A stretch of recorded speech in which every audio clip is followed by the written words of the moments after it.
السلام علیکم ورحمۃ اللہ وبرکاتہ۔ قال اللہ تبارک وتعالی بعد اعوذ باللہ السمیع العلیم من الشیطان الرجیم أفمن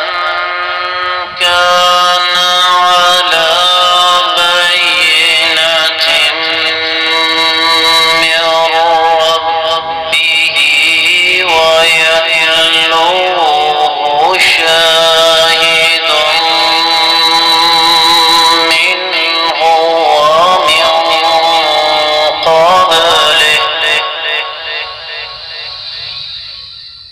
ومن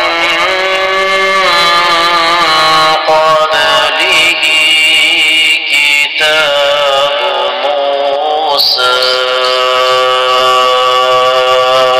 إماما ورحمة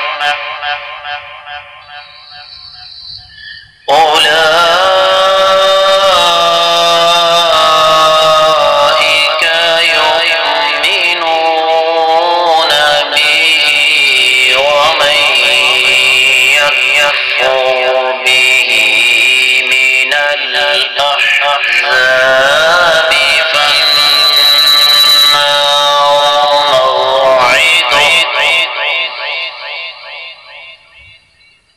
فلا تك في مرية منه إنه الحق من ربك ولكن أكثر الناس لا يؤمنون۔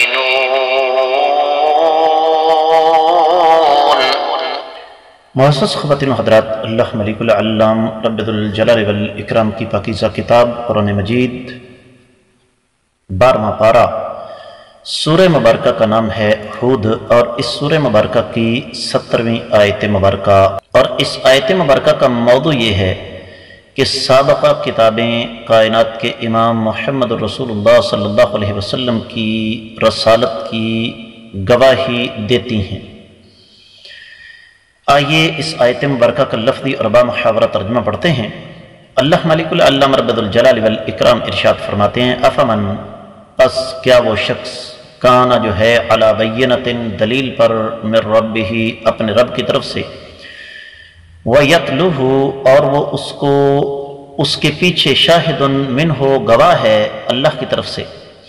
وَمِن قَبْلِهِ اور ان سے قبل کتاب موسیٰ علیہ السلام کی کتاب، اماماً جو رہنما ہے، ورحمہ اور اللہ کی رحمت ہے، اولئک یہ سارے کے سارے لوگ یؤمنون بہ اس پر ایمان لاتے ہیں، ومن یکفر اور جو کفر کرے بہی اس کے ساتھ، من الاحزاب جماعتوں میں سے، فالنار پس آگ، موعدہ اس کا ٹھکانہ ہے،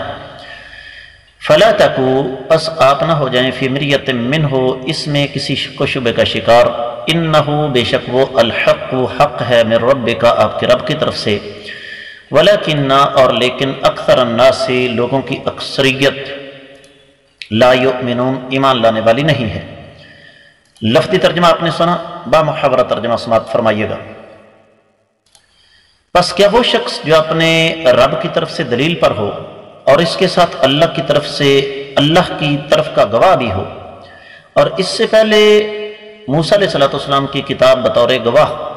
جو کہ پیشوا بھی ہے، یعنی رہنمائی بھی کرتی ہے، اور اللہ تعالیٰ کی رحمت بھی ہے، کیا وہ دوسروں کے برابر ہو سکتا ہے؟ یہی وہ لوگ ہیں جو اس پر ایمان لاتے ہیں، اور تمام جماعتوں میں سے جو بھی اس کے ساتھ انکار کرے اس کا ٹھکانہ جہنم ہے۔ آپ اس میں کسی قسم کے کسی شبہ کا شکار نہ ہو جائیں، یقیناً یہ آپ کے رب کی طرف سے حق ہے، لیکن لوگوں کی اکثریت ایمان لانے والی نہیں ہے۔ معزز خواتین و حضرات، امام ابن کثیر رحمۃ اللہ علیہ نے اس آیت مبارکہ کی تفسیر بیان کرتے ہوئے ارشاد فرمایا کہ رب کائنات اصل میں یہاں دراصل ان الفاظ میں ایمان والوں کی حالت جو ہے وہ بیان فرماتے ہیں کہ ایمان والے جو ہیں وہ بنیادی طور پر اپنے رب کی طرف سے دلیل پر ہیں، فطرت پر ہیں، جس طرح کہ سورہ روم کی آیت مبارکہ 30ویں ابن کثیر رحمۃ اللہ علیہ لے کر آئے،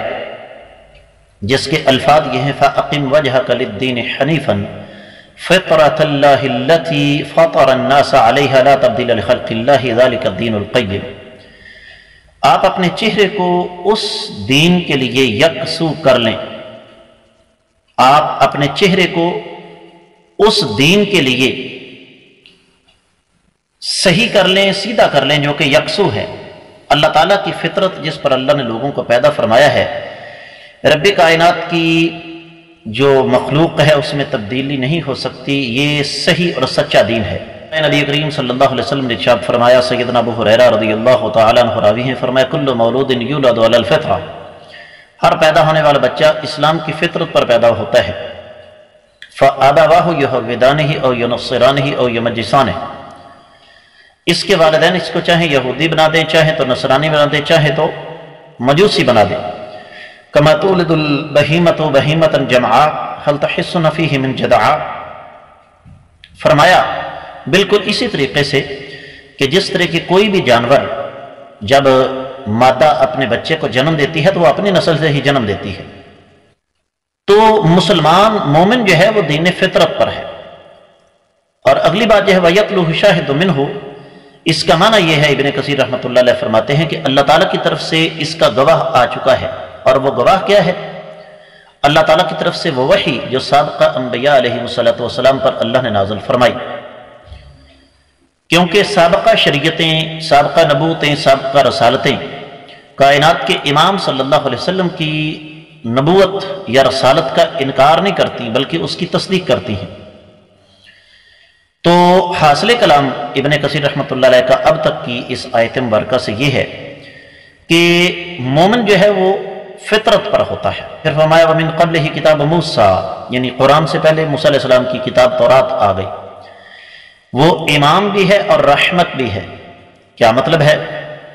کہ وہ کتاب تورات جو تھی اپنے دور میں رہنمائی بھی کرنے والی تھی، لوگوں کے لیے مشعل راہ بھی تھی، اور اللہ تعالیٰ کی طرف سے رحمت بھی تھی۔ تو فرمایا اولئک یؤمنون بہ، اصل ایمان والے وہی ہیں جو کہ یہ نہیں کہ اپنی کتاب پر تو ایمان لے آئے لیکن جب کائنات کے امام صلی اللہ علیہ وسلم کی باری آئی تو انکار کر دیا۔ ابن کثیر رحمۃ اللہ علیہ یہاں پھر وہ حدیث مبارکہ لے کر آئے جو آج بہت سارے مسلمانوں کے ذہنوں سے یہ غلط فہمی نکال دے گی، جو کہتے ہیں جی یہودی بھی جنت میں جائیں گے، یا عیسائی بھی جنت میں جائیں گے۔ نبی علیہ السلام نے فرمایا اس ذات کی قسم ہے جس کے قبضے میں میری جان ہے، میرے بارے میں اس امت سے کسی بھی یہودی یا عیسائی کو پتہ چل جائے پھر وہ مجھ پر ایمان نہ لائے تو وہ جہنمی ہے۔ اور اختتام پر رب کائنات نے فرمایا فلا تک فی مریۃ منہ انہ الحق من ربک، کہ اے نبی صلی اللہ علیہ وسلم آپ ان لوگوں کی باتوں میں آ کر قرآن کے بارے میں شک و شبہ کا شکار نہ ہوں۔ عرش پر سے یہ بات آ رہی ہے کہ یہ قرآن برحق ہے، اور یہ جو باتیں ولیکن اکثر الناس لا یؤمنون، ابن کثیر رحمۃ اللہ علیہ فرماتے ہیں یہ وہی بات ہے جو سورہ یوسف کی 130 آیت مبارکہ میں اللہ نے کی وما اکثر الناس ولو حرصت بمؤمنین، لوگوں کی اکثریت ایمان لانے والی نہیں ہے۔ سورۃ الانعام کی 116 آیت مبارکہ وَإِن تُطِعْ أَكْثَرَ مَن فِي الْأَرْضِ يُضِلُّوكَ عَن سَبِيلِ اللَّهِ، اگر زمین پر موجود آپ اکثر لوگوں کی پیروی کریں گے تو یہ لوگ آپ کو صحیح راستے سے ہٹا دیں گے۔ سورہ سبا کی 20 آیت مبارکہ ابن کثیر رحمۃ اللہ علیہ لے کر آئے وَلَقَدْ صَدَقَ عَلَيْهِمْ إِبْلِيسُ ظَنَّهُ فَاتَّبَعُوهُ إِلَّا فَرِيقٌ مِّنَ الْمُؤْمِنِينَ، کہ زیادہ تر لوگ جو ہیں وہ شیطان کی بدگمانی کا شکار ہو کر اس پر ایمان لاتے ہیں۔ اہل علم نے یہ بات بیان فرمائی ہے کہ یہاں پر منکرین اور کفار کے مقابلے میں ان لوگوں کا تذکرہ ہو رہا ہے جو فطرت اور ایمان کے راستے پر چل رہے ہیں، اور یہاں پر اللہ تعالیٰ کی طرف سے دلیل سے مراد وہ فطرت ہے جس پر اللہ نے تمام انسانوں کو پیدا فرمایا، اور وہ فطرت کیا ہے؟ رب کائنات کی توحید، اللہ کی وحدانیت کا اعتراف اور اللہ تعالیٰ کی عبادت۔ اہل علم یہ فرماتے ہیں قرآن مجید کی عظمت کا بھی ایک پہلو نکلتا ہے۔ سورہ محمد کی 14 آیت مبارکہ میں اللہ فرماتے ہیں فَمَنْ كَانَ عَلَى بَيِّنَةٍ مِّن رَبِّهِ كَمَنْ زُيِّنَ لَهُ سُوءُ عَمَلِهِ وَاتَّبَعُوا أَهْوَاءَهُمْ، کہ کیا وہ شخص جو اپنے رب کی طرف سے دلیل کے راستے پر چل رہا ہے کیا اس شخص کی طرح ہے جس کے لیے اس کے گناہوں کو خوبصورت بنا کر پیش کیا گیا اور وہ اپنی نفسانی خواہشات کی پیروی کرتا ہے۔ تو قرآن کی یہ عظمت ہے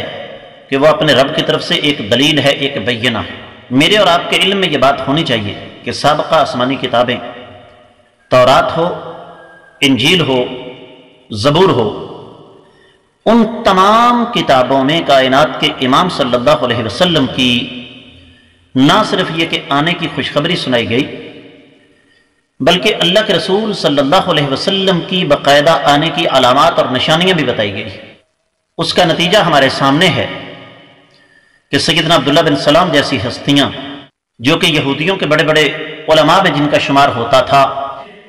جب کائنات کے امام صلی اللہ علیہ وسلم کی تشریف آوری کی خبر سنی، آقا علیہ الصلوۃ والسلام کی خدمت میں حاضر ہوئے، تو چونکہ ان کے پاس دلیل تھی، ان کو پتا تھا کہ نبی کریم صلی اللہ علیہ وسلم کی یہ علامات ہیں، تو وہ فوری طور پر اسلام لے آئے۔